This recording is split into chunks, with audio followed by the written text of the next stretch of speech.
Hi అండి. Excellent hair growth oil shampoo powder సున్నిపిండి 3 కూడా న్యాచురల్ అండి. 1 ఇయర్ దాటిన పిల్లల నుంచి ఎవరైనా యూజ్ చేసుకోవచ్చు. 100 ml 200 ml హాఫ్ లీటర్ 3 కూడా అందుబాటులో ఉన్నాయి.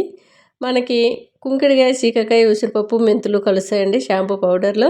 వీటిలో హెయిర్ ఆయిల్లో ఏమేమి వేసామనేది ఆ బాటిల్కి స్టిక్కర్ ఉంటుంది, వాటిపైన నీట్గా రాసి ఉంటుంది, ఎలా వాడాలో కూడా రాసి ఉంటుంది. మీరు నైట్ టైం కానీ ఇంట్లో ఉన్నట్లయితే డే టైం కానీ 5 నుంచి 10 నిమిషాలు కుదుళ్ళు నుంచి సిగుళ్ళ వరకు హెయిర్ ఆయిల్ అప్లై చేసి స్మూత్గా మసాజ్ అనేది చేసుకోవాలి. నెక్స్ట్ డే మీరు లాంగ్ టైం ఏ షాంపూ యూజ్ చేస్తే అది వాడచ్చు. లేదంటే న్యాచురల్గా కావాలి అంటే కుంకుడుకాయ, సీకాకాయ, ఉసిరిపప్పు, మెంతుల పొడి ఉందండి. ఆ పొడి కూడా ఒక కప్పులో వేసుకొని కొద్దిగా వాటర్ పోసి జారుడుగా కలుపుకోవాలి. మన దోశల పిండి మాదిరిగా కుదుళ్ళు నుంచి సిగుళ్ళు వరకు అప్లై చేసి కొద్దిగా మనకి ఒక 20 నిమిషాలు నెత్తిలో ఉండేటట్టు చూసుకోవాలి. ఇంట్లోనే ఉంటే ఒక హాఫ్ అన్ అవర్ కూడా పెట్టుకోవచ్చు. దానివల్ల ఎటువంటి హాని ఉండదు. మీరు కొద్దిగా వాటర్ పోసి రఫ్ చేసి రుద్దుకోవాలి. ట్యాప్ కింద నెత్తి పెట్టి కడిగేయడమే. ఒక్కసారికే జిడ్డంతా పోతుంది. డాండ్రఫ్ మెల్లమెల్లగా తీసేస్తుంది. ఆయిలీ డాండ్రఫ్ అనేది ఎవరికి కనిపించదు. మీరు డాక్టర్ దగ్గరికి వెళ్ళి టెస్ట్ చేసుకుంటే తప్ప తెలియదండి. అది మనం ఇట్లా దురద పెడుతూ ఉంటుంది నెత్తి, ఇట్లా గీకేటప్పుడు గోర్లలో నల్లగా మురికిలాగా వస్తుంది. ఆయిలీ డాండ్రఫ్ ఎవరికి కనిపించదు, టెస్ట్ చేసుకుంటే తెలుస్తుంది. అలా ఉండే వాళ్ళకి ఎయిర్ ఫాల్ ఎక్కువగా అవుతుంది. మాకు డాండ్రఫ్ లేదండి అనుకుంటూ ఉంటారు.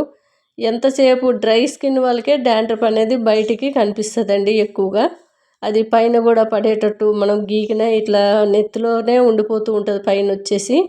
అది డ్రై స్కిన్ వాళ్ళకి కనిపిస్తుంది, ఆయిలీ స్కిన్ వాళ్ళకి కనిపించదు, కానీ ఎయిర్ ఫాల్ ఎక్కువగా అవుతుంది. అవన్నీ కూడా పోవాలంటే మనకి కుంకుడుకాయ, సీకాకాయ, ఉసిరిపప్పు, మెంతులు పొడి అండి. ఇది కుదుళ్ళు నుంచి పాయలుగా తీసుకుంటూ కుదుళ్ళు నుంచి సిగుళ్ళ వరకు అప్లై చేయాలి. ఎలా అప్లై చేయాలి అనేది తెలియకపోతే ఇంతకుముందు మా మనవరాలకు ఒక వీడియో పెట్టాను, దాంట్లో చూపించాను. చక్కగా ప్యాక్ లాగా వేసుకోవాలి నెత్తంతా కూడా.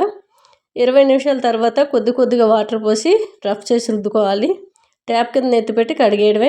ఒక్కసారికే జిడ్డు పోతుంది, మెల్లమెల్లగా డాండ్రఫ్ తీసేస్తుంది. చక్కటి రీగ్రోత్కి ఉపయోగపడుతుంది. వైట్ హెయిర్ రాకుండా ఉంటుంది. మంచి రిజల్ట్ అయితే ఉంది. పలుచగా ఉన్న నెత్తి కూడా చిక్కబడుతుంది. మనకి రీగ్రోత్ ఉంటే కంపల్సరీ చిక్కబడుతుంది. అంతేకాదండి, మనకి సున్నిపిండి చాలా ఎక్కువగా సున్నిపిండి అయితే తీసుకుంటున్నారు. అట్లనే షాంపూ పొడి, హెయిర్ ఆయిల్ హాఫ్ లీటర్ ఎక్కువ అడుగుతున్నారు.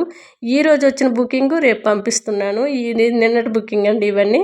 సున్నిపిండి పింపుల్స్, మచ్చలు తీసేస్తుంది. మంచి రిజల్ట్ ఉంది.